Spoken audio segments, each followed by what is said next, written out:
Economics is often called the dismal science, but is it dismal because of a lack of understanding when it comes to human nature? Renowned behavioural economist Richard Thaler has spent his career studying the radical notion that the central agents in the economy are humans, predictable, error-prone individuals. Richard joins me down the line now.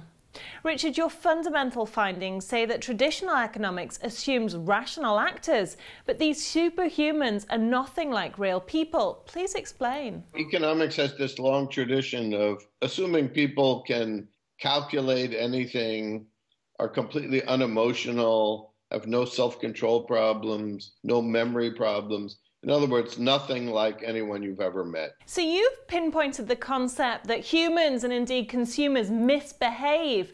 But surely this notion of misbehaving and maybe buying without thinking, isn't that good for the economy as they'll spend more? There certainly can be situations where we'd like people to be spending more, say at the bottom of a recession. But generally, it's in society's interests for consumers to get as much out of their money as possible, also to provide for their retirement now that we no longer give people pensions with annuities. If they get fleeced by a fast-talking salesman, then that will provide only a fleeting pleasure. Okay, so talk me through this concept of people misbehaving and how can it damage economies? Well, I think we can't think of a better example than the recent financial crisis. People taking out mortgages that they would only be able to repay if real estate prices continued to go up. And this was at a time when real estate prices were already at record highs. And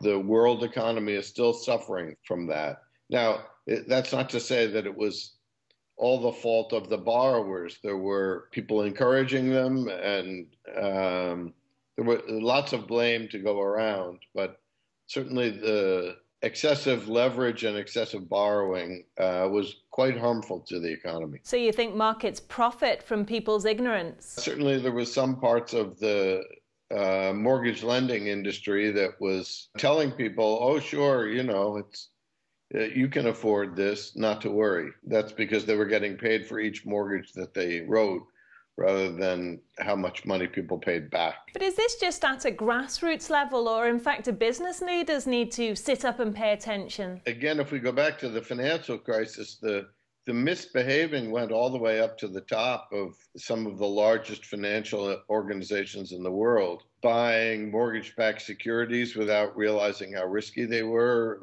Rating agencies were not doing a very good job of assessing risk. It's hard to find any rational actors in the period that led up to the crisis. The field of behavioural economics has been around for some time, so why do you think we still face similar cyclical economic problems? The field of behavioral macroeconomics is really in its infancy. I'm hoping that over the next decade or so, that topic will get a lot more attention. So finally, as understanding of macro behavioural economics increases, do you think it will change traditional economics? Well, economics is already changing in the sense that at least young economists feel like they should make the agents in their models as realistic as possible. So if it's an easy problem, it's fine to assume that people solve it perfectly rationally, but if it's very complicated, like choosing the best mortgage or figuring out how much to save for retirement, then it's clear we have to give people some help.